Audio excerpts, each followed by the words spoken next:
Dave, Yes, Regis sir. Prograis, Yeah. Devin Haney. Yeah. What's your thoughts?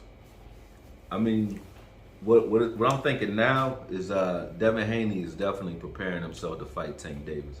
Because Regis is like, if you're trying to prepare for a rugged, hard-hitting southpaw, I mean, I think he could beat Regis, but I think Regis is a good step for that in that direction or whatever. I don't think Regis is a sitting duck that's just out there hung out to dry though. He's not just an opponent. So, he's going to come out and do his thing. But I think watching what Haney was doing in his sparring sessions with Shakur and the way he approaches fighting southpaws, I like what he does. I like how he leads with his right hand, lead with quick rights and come back with his left foot. Most guys don't do that to southpaws. They kind of eliminate their own left hand. But Haney actually know how to fight southpaws. And it's probably from his time fighting in Mexico where, like I just said, you don't know what you're fighting when you get there. You think you're fighting a conventional guy and you end up against a southpaw, stuff like that. So I don't know what his history is with southpaws, but watching him spar one, I like not too many conventional fighters approach fighting southpaws the way he does, meaning going to your right to get your jab off, going to your right to smother his left and so on, then getting back to your left. Like the way he was doing it against Shakur, I liked it. So I think he can take him. But the press conference was interesting though, but I think that's about as far as the fireworks is going to go. It's going to be a good fight, but I think Haney should dominate this fight. Now, this is his first fight at 40. And I think what surprised a lot of people is he was visibly bigger than the natural 140-pounder who's fought at 140 his whole career in Regis Prograis. Yeah. What's your takeaway from that? I mean, we see that all the time with guys like Jared Hurd that can probably walk around at 200 pounds if he wanted to and not even look like he a fat guy. You know what I'm saying? That can get down to 154. You got a guy like Spence who's been reported to walk around sometimes 180, can get down to 47. You know what I mean? So Haney always looked like that type. He's a guy that's sort of like my fighter. I got a guy who walk around 155, 160. Who can make 135, 130, you know what I mean? He'd probably kill himself to make 130. 135 is a stretch, but 140 is nothing to him. So I think Haney's probably the same size as Hawk, to be honest with you. So it's not that surprising to me that he's bigger than guys at 140. I know that when he gets up to 147, that's when the equalizer will be there because Haney is a guy like Floyd walks around 155, 160 at the max, right? So fighting at 147, he's really fighting a bunch of bigger guys for real, even though that's his walk around weight. It'd be easy for him to make weight. Everybody that's fighting there is really guys that are walking around 165, 170 or more. Like Boots is not no little guy, man. He's not, him and Haney not even the same. They don't even look like they 7 pounds away from each other, you know what I mean? So, I think when he moves up, it might be, he might feel that difference when he gets to 47. But at 140, you got guys that's coming up and guys that's coming down to meet you at that 140 spot. So it's just a good sweet spot for guys that's not too big. Like it's a nice weight for him. Yeah. Who wins?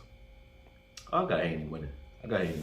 I don't think Prograis is not polished enough to beat Haney. I think if it comes down to a person, if you're looking at a guy who can play it safe or get it gully with you, Haney can do that. Regis, his best bet in this fight is to make it a fight. You know what I mean? But and he got a chance if he does that. I'm not saying he has no chance. I think Linares made it a fight and had a chance as well, right? So if Regis can make it a fight and make it a good fight, that's where his shot is. Haney can do that and can fight you from the outside and kind of steal rounds from him. So it depends on how eager Regis is to get in there and press the fight. If he does that early, he needs to come out early and set the tone like immediately and let him know like this ain't gonna be no, we not dancing here. You know what I mean? If he come out like that and set the tone in the first round, it might be a better fight both for him and he have a better chance of possibly catching Haney with something and getting him out of there. But if he let Haney dictate the pace early and try to tire him out or catch him late, he gonna have too many rounds in the bank by the time that happens. And I think Haney will kind of cakewalk him if he does that. So it depends on it's going to come down to what Regis decides to do early in that fight and how poised he is, because he seemed like he in the right frame of mind. Like Haney in his pot was talking trash too. his his strength and conditioning coach, Regis was real calm about it. So I'm like, I always pay attention to who keeps their solid base and who's non-emotional about it. You know what I mean? It seemed like he put together. So hopefully he come out there with that game plan and set the tone early and let him know, like, this ain't no dance, man. You got to fight. Seems like he brought the strength and conditioning coach in there for promotional reasons to get the juices going. Maybe, but it seemed like when he said all these clowns, it seemed like he was taking shots at both his strength and conditioning coach and Bill Haney. You know what I mean? So I don't know, but he seemed kind of annoyed by both sides. You know what I mean? Maybe, but maybe he did bring him there for that because you got guys who don't really talk shit real well. I'm one of them. I can talk shit, but I talk shit. You probably get pissed off if I talk shit. You know what I mean? So he probably one of those guys where he don't know how to talk trash very well, but you need somebody to hype things up, sort of like Angel Garcia and Danny Garcia. Danny not a talker, but Angel is. You know what I'm saying?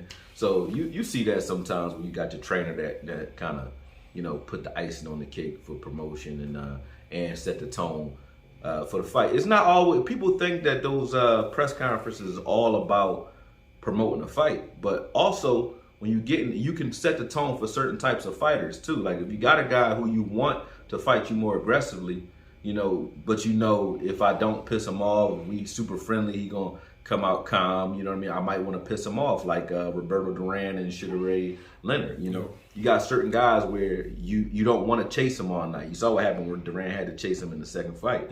Once he realized what Duran was doing, he put a nix to it. But Duran knew, I need this guy to come to me. You know what I mean? So he planted that. It's like Inception. He planted that in his head before the fight. So sometimes in the presser, getting in an opponent's head, like I think Regis is doing the right thing because what I said is he has to make it a fight. And what his strength and conditioning coach was trying to do was like, hey man, you soft, you're not really that, you're not from the streets, you a choir boy type thing. You could tell he wants Haney to come out and try to disprove that early, which is make it a fight and stand right in front of me, so my guy can have an opportunity. You know what I mean? So that's what they're trying to plant. I don't think it was more so. I think it was less about promoting the fight and more about trying to get in Haney's head so that he comes out the way you want him to come out.